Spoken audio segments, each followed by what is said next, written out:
ఇవాళ పెద్దలు మల్లికార్జున ఖర్గే గారు రేవంత్ రెడ్డి తెలంగాణ ముఖ్యమంత్రి అని ఈ వేదిక మీద పిలిచినప్పుడు ఈ కష్టం, ఈ శ్రమ, ఈ పదవి, ఈ హోదా మీ రక్తాన్ని చెమటగా మార్చి మీరు కఠోరమైన దీక్ష చేసి వీరోచితమైన పోరాటం చేయడం వల్లనే ఈ తెలంగాణ గడ్డ మీద కాంగ్రెస్ పార్టీ జెండా ఎగరేయడం వల్లనే మీ రేవంత్ అన్న ఈ రోజు ఇక్కడ నిలబడి తెలంగాణ రాష్ట్ర ముఖ్యమంత్రిగా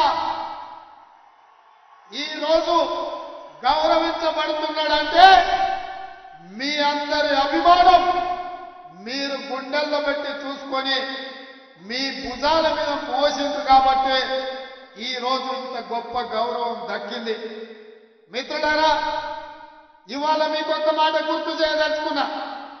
మన నాయకుడు శ్రీ రాహుల్ గాంధీ గారు కన్యాకుమారి నుంచి కశ్మీర్ వరకు మండు టెండల్లో మంచు కొండల్లో 150 రోజులు 4000 కిలోమీటర్లు అలు పెరగకుండా ఎంత కష్టం వచ్చినా, తుఫాను వచ్చినా, ఎవరు అడ్డం వచ్చినా ఆగకుండా కన్యాకుమారిలో మొదలుపెట్టిన పాదయాత్ర కశ్మీర్ వరకు కొనసాగించి ప్రపంచం దృష్టిని ఆకర్షించిండు.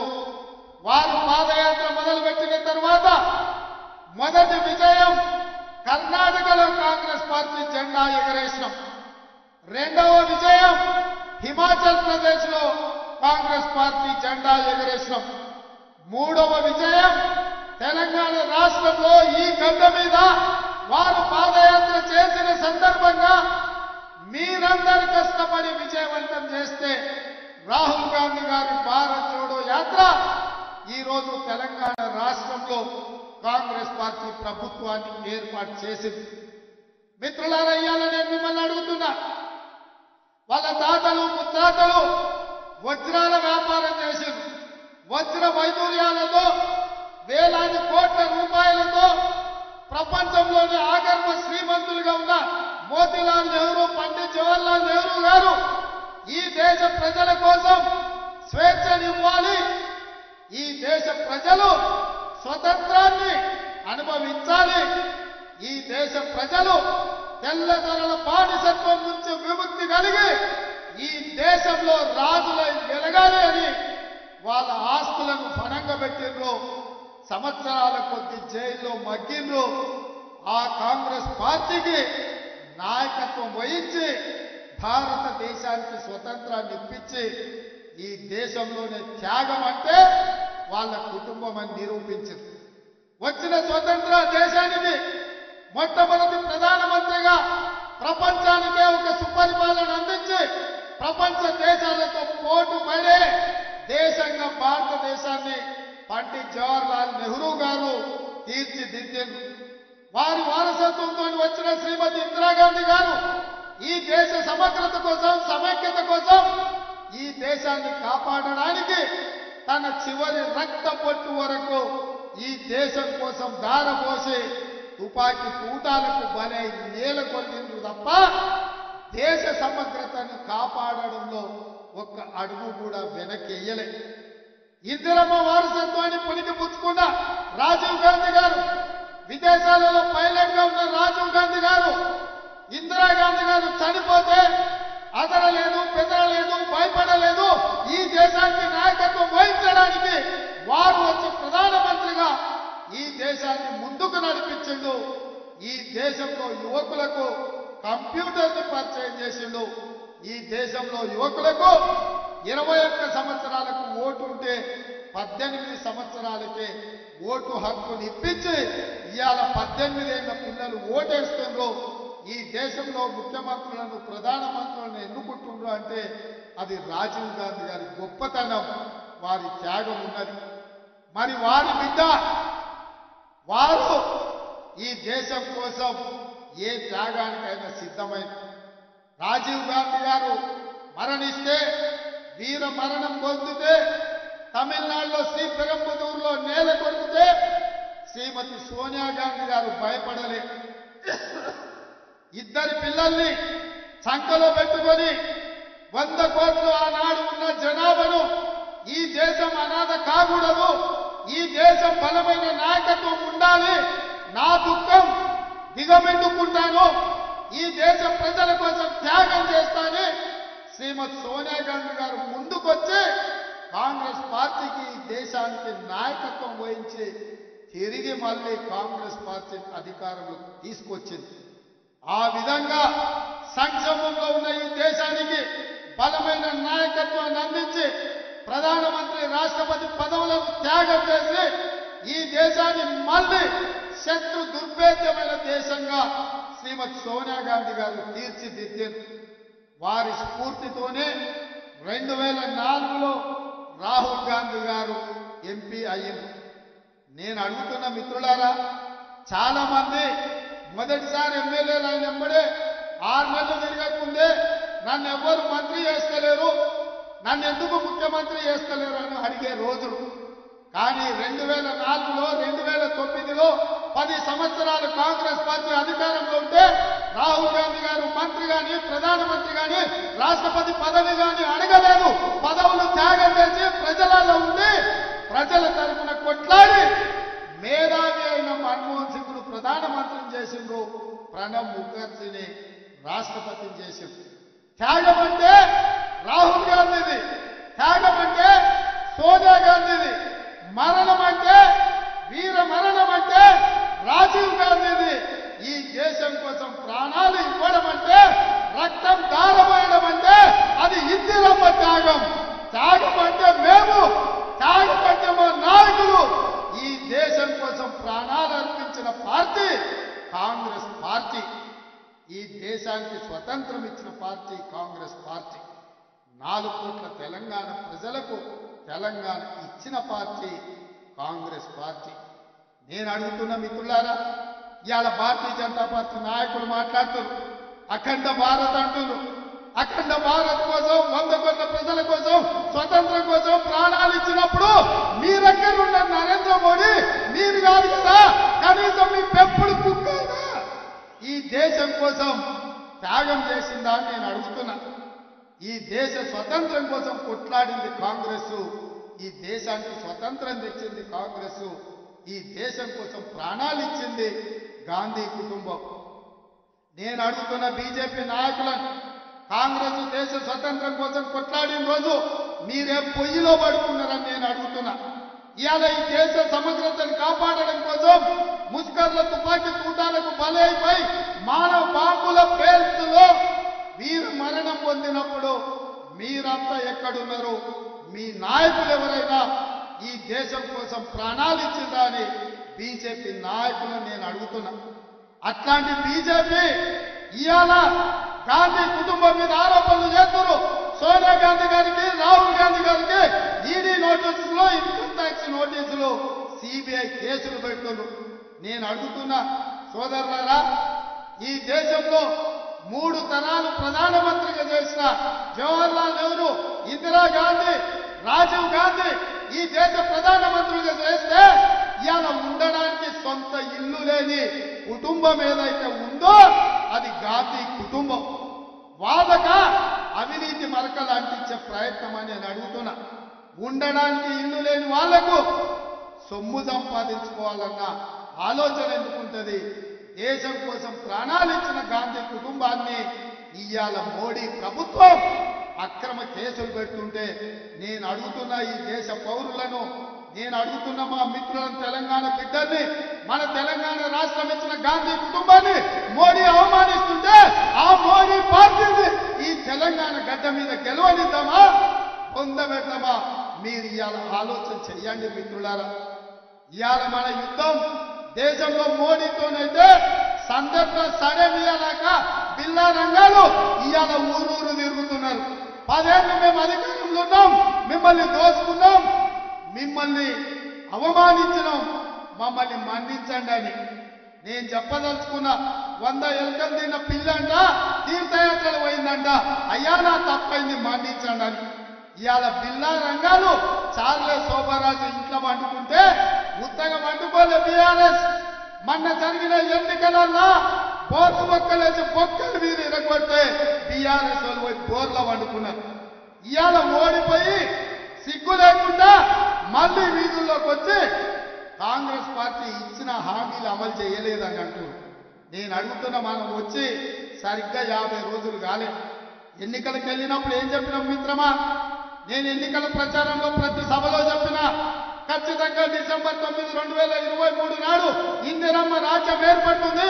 ఎల్బీ స్టేడియంలో ప్రమాణ స్వీకారం చేస్తాం. సోనియమ్మ వస్తుందని సోనియమ్మ సమక్షంలో ఇక్కడనే ప్రభుత్వాన్ని ఏర్పాటు చేస్తామని చెప్పిన మాట నిలబెట్టుకున్నామా మనం? మీ అందరి సహకారంతోనే కదా ఇదే ఎల్బీ స్టేడియంలో సోనియమ్మ సమక్షంలో మన ప్రభుత్వం ఏర్పడ్డది. ప్రభుత్వం ఏర్పడ్డాక 100 రోజుల్లో మన హామీలు అమలు చేస్తామన్నాం. ఇవాళకి 50 రోజులు కూడా కాలేదు. అప్పుడే బిల్లా రంగాలు ఇద్దరు బయలుదేరి రేవంత్ రెడ్డి ప్రభుత్వం అబద్ధాలు చెప్పింది. రేవంత్ రెడ్డి ప్రభుత్వం ఇచ్చిన హామీలు అమలు చేయలేదు. ఇంతకుముందే మా మిత్రుడు పొన్నం ప్రభాకర్ గారు చెప్తున్నారు, మనం బస్సు ఉచితంగా ఏదైతే ఆడబిడ్డలకు ప్రయాణం మొదలు పెట్టినామో 10.5 కోట్ల మంది ఆడబిడ్డలు ఇప్పటి వరకు బస్సులో ఉచితంగా ప్రయాణం చేసిందని చెప్పిండ్రు. మీరందరూ ఆడబిడ్డలకు తెలంగాణ నలుమూలల ఉచిత బస్సు ప్రయాణ సౌకర్యాన్ని ఏర్పాటు చేసినందుకు సోనియమ్మకు కృతజ్ఞత చెప్పుకోవాల్సిన అవసరం ఉంది. ఇవాళ రాజీవ్ ఆరోగ్యశ్రీ పథకాన్ని 10 లక్షలకు పెంచి అమలు చేస్తున్నాం. ఫిబ్రవరి మొదటి వారంలో మీ అందరి అభిమానంతో ఇంకో 2 పథకాలను అమలు చేయడానికి మీ ప్రభుత్వం ప్రజా ప్రభుత్వం సిద్ధంగా ఉన్నది. దద్దమ్మలారా, మీరా మమ్మల్ని అడిగేది 3650 రోజులు ఈ తెలంగాణ ఏలిన మీరు దళితులకు 3 ఎకరాల భూమి ఇయ్యలే, పేదలకు డబుల్ బెడ్రూమ్ ఇల్లు ఇయ్యలే, ఇంటికో ఉద్యోగం ఇయ్యలే, మైనారిటీలకు 12% రిజర్వేషన్ ఇయ్యలే, గిరిజనులకు 12% రిజర్వేషన్ ఇయ్యలే. ఏమి ఇయ్యని సన్నాసులు ఇవాళ మమ్మల్ని ఏమి ఇయ్యట్లేదని మీరు అడుగుతారా? మీకు ఏమరుగుతుందని నేను అడుగుతున్న బిల్లా రంగాలు. ఇవాళ రాష్ట్రాన్ని దివాలా తీపించిండ్రు, 7 లక్షల కోట్ల అప్పు చేసిండ్రు. ఈ రాష్ట్రాన్ని కుక్కని చెప్పిన ఇస్తరాకులాక చేసి ఈ రోజు ప్రభుత్వ ఉద్యోగస్తులకు జీత భత్యాలు ఇవ్వలేని పరిస్థితి ఉంది. మా బట్టన్న రోజు పొద్దున్నే లేచి గల్లపెట్టది చూస్తే దాంట్లో ఏంది లేదు, మొత్తం గుల్లాయి ఉంది. ఉద్యోగస్తులకు జీతాలు ఇవ్వాలి ఎట్లా బట్టన్న అంటే ఆయన అక్కడిక్కడ చూస్తున్నాడు. రోజు రూపాయి జమేసి వాళ్ళకి జీతాలు ఇచ్చే పరిస్థితి. అయినా పెన్షన్ ఆపలే, జీతాలు ఆపలే, లేకపోతే పేదలకు జరిగే సంక్షేమ పథకం ఆపలే, రైతు బంధు పథకం ఆపలే. ప్రతి సన్నాసోడు ఇంకా రైతు బంధు వేస్తలేడు అని అంటుండ్రు. పోయిన సంవత్సరం మార్చి 31 వరకు కూడా ఆ సన్నాసుడు రైతు బంధు వేయలే. ఫిబ్రవరి ఆఖరి వరకు మొత్తం రైతు భరోసా పథకాన్ని వేసే బాధ్యత మనది. మీ అభిమానంతో ఫిబ్రవరి నెలాఖరు వరకు ఈ తెలంగాణ రాష్ట్రంలో ఉన్న 63 లక్షల రైతు కుటుంబాలకు మీ ద్వారా మాట ఇస్తున్న ఫిబ్రవరి ఆఖరి వరకు రైతు భరోసా ద్వారా మీ ఖాతాలలో నగదు బదిలీ చేసే బాధ్యత కాంగ్రెస్ పార్టీ తీసుకుంటుంది. నేను చెప్పదలుచుకున్నా. మిత్రులారా, ఒకవైపు సంక్షేమం, ఇంకొక వైపు అభివృద్ధి, మూడవ వైపు కేసీఆర్ చేసిన విధ్వంసాన్ని ఇవాళ మనం అంతా కూడా సరిదిద్దాలి. అక్కడక్కడ రేవంత్ రెడ్డి మేస్త్రి అంటారు. అవును బిడ్డ, నేను మేస్త్రిని.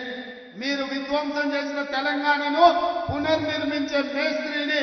మీరు నిరుద్యోగ యువకుల జీవితాలతో చెలగాటమాడిండ్రు కదా, అందుకే 30 లక్షల మంది తెలంగాణ నిరుద్యోగ యువకుల భవిష్యత్తును తీర్చిదిద్దే మేస్త్రిని తెలంగాణ పబ్లిక్ సర్వీస్ కమిషన్ కి ఇవాళ చైర్మన్లను సభ్యులను గవర్నర్ గారు అనుమతించారు. ఇవాళ నుంచి వాళ్ళ జీవితాలను పునర్నిర్మించే మేస్త్రిని. ఇదే కాదు బిడ్డ, కాసుకో, మిమ్మల్ని 100 మీటర్ల గోతి నుంచి పాతి పెట్టి మీకు గోరీ కట్టే మేస్త్రిని, మిమ్మల్ని గోరీ కట్టే మేస్త్రిని నేనే బిడ్డ. ఈ నెల చివరికి ఇంద్రవెల్లిలో ఆదిలాబాద్ జిల్లాలో వస్తున్న కాసుకోండి బిడ్డలారా, మీకు గోరీ కట్టం. ప్రతి వారంలో రోజేసి రోజు మీ జిల్లా పర్యటనలు వస్తా, 17 పార్లమెంట్లలో సమావేశాలు పెడతా, వారంలో 3 ఎప్పుడనగా మీ మధ్యకు వస్తా, మీతో ఉంటా, మీతో కలిసి నిలబడతా, మీతో కలిసి కొట్లాడతా. బిల్లా రంగాలను తెలంగాణ సరిహద్దులు దాటే వరకు తరిమి కొట్టడానికి నేను వస్తా. మొన్నటి ఎన్నికల్లో ఓడించినాం. ఈ ఎన్నికల్లో తెలంగాణ సరిహద్దులు దాటే వరకు తరుముతాం. ఈ కార్యక్రమాన్ని వచ్చే వారం నుంచి ఇంద్రవల్లిలో మొదలుపెట్టి వేదిక మీద ఉన్న నాయకులందరికీ ఆదేశాలు ఇస్తున్నా. కిందున్న కార్యకర్తలందరికీ సవినయంగా విజ్ఞప్తి చేస్తున్నా. మన పోరాటంలో ఇప్పుడు ఇంటర్వెల్ మాత్రమే. అసలు సినిమా ముందుంది. ఇంటర్వెల్ అయిపోయింది. ఇంద్రవల్లి నుంచి ఇంటర్వెల్ తర్వాత మళ్ళీ కథ మొదలవుతుంది. ఎవరేందో తేలుద్దాం. బిల్లా రంగాలు చాలా మాట్లాడుతున్నారు. చార్లెస్ శోభరాజు మాత్రం దుప్పటి కప్పుకొని బోర్ల బొక్కల వండిడు. అందుకే నేను అంటున్నా, బిల్లా రంగాలు కాదు, చార్లెస్ శోభరాజు రమ్మని అంటున్నా. మన అంటుండు ఒక ఆయన, మా పులి బయటకు వస్తుందని. బిడ్డ, మా పులులు బోన్ పట్టుకొని సిద్ధంగా ఉన్నారు. బోర్లు వేసి బోర్ల పెట్టి బొంద పెడతాం. బోను సిద్ధం, రమ్మను మీ పులిని ఏడుందో నేను చెప్పదలుచుకున్నా. అందుకే ఇంతకాలం ముఖ్యమంత్రి ఉన్నా కాబట్టి మాట్లాడితే బాగుండదు, పరిపాలన మీద దృష్టి పెడతామనుకున్నా. కానీ మాట్లాడకపోతే పని నడిచేటట్టు లేదు. ఏది పడితే అది అబద్ధాలు చెప్తారు. అభ్యర్థులను మానిస్తే మేము ప్రభుత్వం వచ్చేదని మేము అదే చెప్తున్నాం. రా నాయన, మీ కుటుంబాన్ని మారిస్తే తప్ప తెలంగాణకు మేలు జరగదని. మార్చాల్సింది మిమ్మల్ని. సిద్దిపేట మారవాలి, సిరిసిల్లలో మారవాలి, గజ్వేల్లో మారవాలి. కామారెడ్డిలో పొడుస్తా పీక్తా అన్నాడు. నేను వస్తున్న బిడ్డ నిన్ను ఓడగొట్టాను. కామారెడ్డిలో కేసీఆర్ ఓడి. మోడీ వేరు, కేడీ వేరు కాదు, రూపాలు మాత్రమే వేరు. వాళ్ళు ఇద్దరు ఒకటే. నాన్నకి బొమ్మ బొరుసు లాంటి వాళ్ళు. రేపు అప్పితప్ప ఒకటో రెండో కేసీఆర్ గెలిచిన ఢిల్లీకి పోయి మళ్ళీ మోడీకే ఇస్తాడు. ఎందుకంటే మారు పేరగాడు.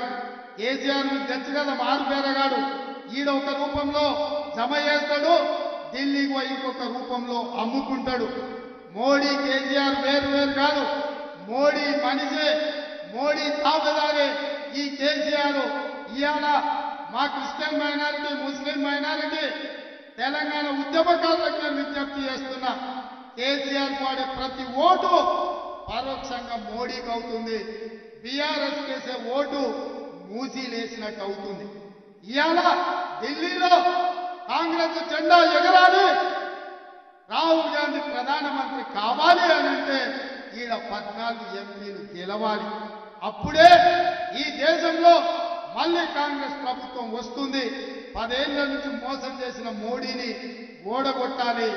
ఓడగొట్టాలి అంటే మనం అందరం కష్టపడాలి. మరి మనం కష్టపడాలి అని అంటే మీరందరూ సహకరించాలి. మిత్రులారా, సిద్ధమా? సిద్ధమా? సిద్ధమా? మరి మీ అందరి తరఫున కేసీఆర్ కు, హరీష్ కు, కేటీఆర్ కు సవాలు విసురుతున్నా. వచ్చే వారం నుంచి మొదలు పెడతామా? మొదలైనా కేసీఆర్ కాస్కో నీ ఆట మొదలైంది. కొన ఊపిరితో ఉన్నావు. ఆయుధం కూడా నీ పీక విసికే బాధ్యత, నీ పార్టీని పొందబెట్టే బాధ్యత మా వాళ్ళందరూ తీసుకున్నారు. ఇదే కాదు, మీకందరికీ చెప్తున్నా, మనం ఇచ్చే 6 గ్యారెంటీలు అమలు చేయడానికి గ్రామ గ్రామంలో 5 మందితోటి ఇందిరమ్మ కమిటీలు వేస్తాం. ఇందిరమ్మ కమిటీలలో మీరు ఉంటారు. ఎవరైతే మన పార్టీకి ఈ రాష్ట్రంలో అండగా నిలబడతారో సంక్షేమ పథకాలు వాళ్ళకు చేర్చాల్సిన బాధ్యత మీదే. అందుకే ఇంత ఓపిక ఈ రోజు వచ్చి ఇక్కడ కూర్చొని ఈ సభను విజయవంతం చేసిన మీకందరికీ మనస్ఫూర్తిగా ధన్యవాదాలు తెలియజేస్తూ సెలవు తీసుకుంటున్నా. జై కాంగ్రెస్, జై జై కాంగ్రెస్, జై సోనియమ్మ. ధన్యవాదాలు మిత్రులారా.